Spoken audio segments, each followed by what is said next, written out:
सभी साथियों को नमस्कार।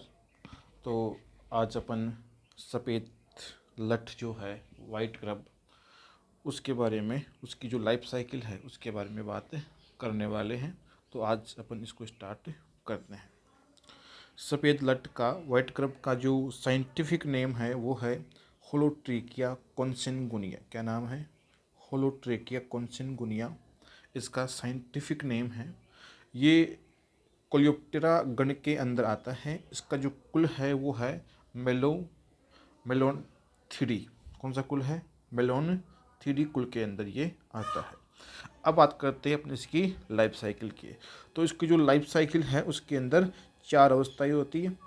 एक अवस्था तो होती है अपने एडल्ट, जिसको बोलते हैं अपन प्रौढ़, जो आपको डायग्राम भी दिख रहा होगा। ये जो डायग्राम है वो प्रौढ़ का है, एडल्ट का है। दूसरी जो अवस्था है वो है इसमें एग, अंडे। तीसरी अवस्था होती है लार्वा और लास्ट अवस्था होती है प्यूपा। उसके बाद में फिर कौन आ जाएगा आपका? प्यूपा से प्रौढ़ आ जाएगा आपका। ठीक है। तो इसके जीवन चक्र में 4 अवस्थाएं होती है। और कौन कौन सी? प्रौढ़, अंडे, लार्वा और प्यूपा। जिसके भी जीवन चक्र में 4 अवस्थाएं पाई जाती हैं उसको बोलते हैं अपन पूर्ण कायांतरण। यानी सफ़ेद लठ जो है वो पूर्ण कायांतरण का एग्जाम्पल होगा। तो सबसे पहले बात करते हैं अपन इसके प्रौढ़ की। तो प्रौढ़ की बात करें तो जो प्रौढ़ है वो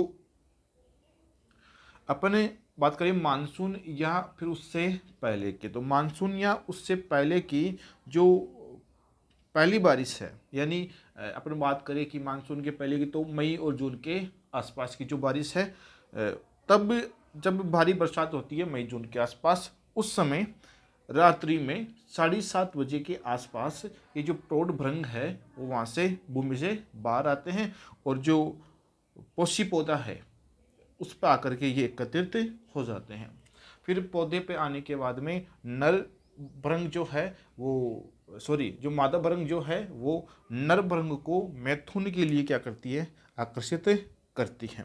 फिर नर और मादा जो है वो मैथुन करते हैं और मैथुन के 2 से 3 दिन बाद में, मैथुन के 2 से 3 दिन बाद में जो मादा है वो मिट्टी में 10 से 15 सेंटीमीटर की गहराई पर अंडे देती है। मादा अपने जीवन काल में 50 से 60 अंडे दे सकती है और अंडे देने के बाद में जो मादा है वो 30 से 50 दिन तक जीवित रहती है। फिर इन अंडों से 7 से 13 दिन बाद में आती है आपकी लार्वा, यानी जिसको बोलते हो आप सफ़ेद लठ। यानी अंडों का जो उष्मायन काल है, इंक्यूबेशन पीरियड। इंक्यूबेशन पीरियड वो पीरियड है जिसके बाद में अंडों से आपके लार्वा बाहर आए। तो कितने दिन बाद में अंडों से आपके लार्वा बाहर आए, तो जो टाइम पीरियड है उसको बोल देते हैं अपन इंक्यूबेशन पीरियड। इस पीरियड में क्या करते हैं, जो कीट है वो अंडों को उष्मा देती हैं ताकि वहाँ से लार्वा बाहर आ सके। तो 7 से 13 दिन बाद में ये जो अंडे हैं वहाँ से आपकी सफ़ेद लठ बाहर आती है। ये जो लठ है आप जुलाई से लेकर के और मिड अक्टूबर तक ये आप देख सकते हो, ये सक्रिय रहती है। उस समय जो है ये पोषी पौधे को क्षति पहुँचाती है। ये जो लठ है उसका जीवन काल होता है 82 से 113 दिन का। फिर ये जो लठ है वो ये जो लठ है वो अपने मध्य अक्टूबर के आसपास से नम भूमि में आती है और 40 से 70 सेंटीमीटर की गहराई में प्यूपा में चेंज हो जाती है। इसका जो प्यूपा का टाइम पीरियड है वो होता रहता है 2 से 3 सप्ताह। तो ये अपन ने बात की है मोटी मोटी वाइट ग्रब के लाइफ साइकिल की।